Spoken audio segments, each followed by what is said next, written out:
तो एलएसी पर बने तनाव के बीच चीनी सेना के पीछे हटने की खबर आई है। सैन्य सूत्रों के मुताबिक चीनी सेना 1 से 1.5 किलोमीटर पीछे हटी है। हालांकि अभी भी अहम जगह पर चीनी सेना की तैनाती है। सेना स्थिति पर नजर बनाए हुए।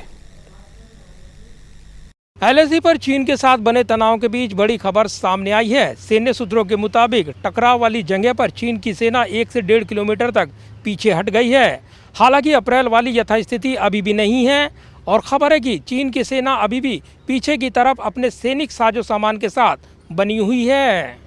एलएसी पर भारत और चीन के बीच जारी तनाव के बीच चीन ने अपने सैनिकों को गलवान नदी घाटी में कम से कम 1 से 1.5 किलोमीटर पीछे किया है।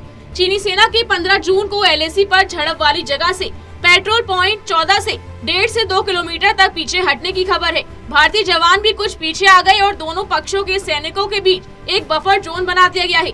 सूत्रों के मुताबिक चीनी सैनिकों ने गलवान नदी के मोड़ से हटना शुरू कर दिया है और इस इलाके से अस्थायी ढांचों और टेंट को हटा दिया गया है। फिलहाल ये प्रक्रिया सिर्फ गलवान घाटी तक में सीमित है। वहीं चीनी सेना द्वारा उठाए जा रहे इस कदम को लेकर चीन के विदेश मंत्रालय का बयान भी सामने आया है।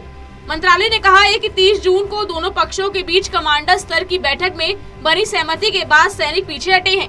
चीन के सरकारी अखबार ग्लोबल टाइम्स ने चीन के विदेश मंत्रालय के प्रवक्ता जाओ लिजान के हवाले से कहा कि भारत और चीन की सेनाओं के बीच 30 जून को तीसरी कमांडर स्तर की वार्ता में सीमा विवाद और जवानों को पीछे हटने को लेकर सहमति बनी। इस पर दोनों देशों ने प्रभावी उपायों के साथ प्रगति की है। दरअसल गलवान घाटी में चीनी सैनिक अपने स्थान से पीछे हट रहे हैं। भारत की गहन कूटनीतिक चर्चा, सैन्य जुड़ाव और संपर्क के चलते चीनी सैनिक पीछे हटने को तैयार हुए हैं। इसी के साथ सैन्य बैठकों की वार्ता के बाद प्रधानमंत्री नरेंद्र मोदी की लेह यात्रा हुई, जिससे चीन को एक निर्णायक और कड़ा संदेश दिया गया। वहीं भारतीय सेना के सूत्रों ने बताया है कि सीमा विवाद को लेकर कोर कमांडर स्तर की बैठक में लिए गए निर्णय के अनुरूप चीनी सेना ने विवाद वाले क्षेत्र से टेंट, वाहनों और सैनिकों को 1 से 2 किलोमीटर पीछे कर दिया है। सूत्रों ने बताया कि चीनी भारी बख्तरबंद वाहन अभी भी गलवान नदी क्षेत्र के गहराई वाले इलाके में मौजूद हैं। हालांकि भारतीय सेना सतर्कता के साथ स्थिति की निगरानी कर रही है। सूत्रों के मुताबिक चीनी सैनिक पेट्रोलिंग पॉइंट 14 से पीछे हट रहे हैं। बता दें कि यहीं पर दोनों देशों के सैनिकों के बीच झड़प हुई थी। इधर खबर है कि एलएसी पर भारतीय जवानों की तैनाती लंबे समय तक हो सकती है। इसके लिए सेना ने हजारों खास तरह के टेंट का ऑर्डर दिया है, जिससे बेहद सर्द मौसम में भी सैनिक लद्दाख सेक्टर में तैनात रह सके। माना जा रहा है कि भारत और चीन की तैनाती सितंबर-अक्टूबर तक खिंच सकती है, लेकिन इसके बाद भी भारतीय जवान सावधानी बरतते हुए सीमा पर ही तैनात रहेंगे।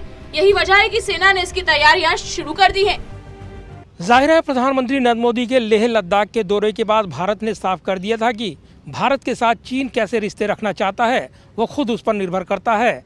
ऐसे में भारत ने अपना रुख साफ कर दिया था और उसके बाद से ही अब ये खबर आ रही है कि चीन टकराव वाली जगह से 1 से 1.5 किलोमीटर तक पीछे हट गया है।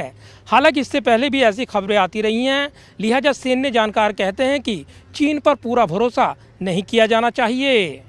कैमरामैन मनमोहन के साथ प्रदीप कुमार, टोटल न्यूज़, दिल्ली।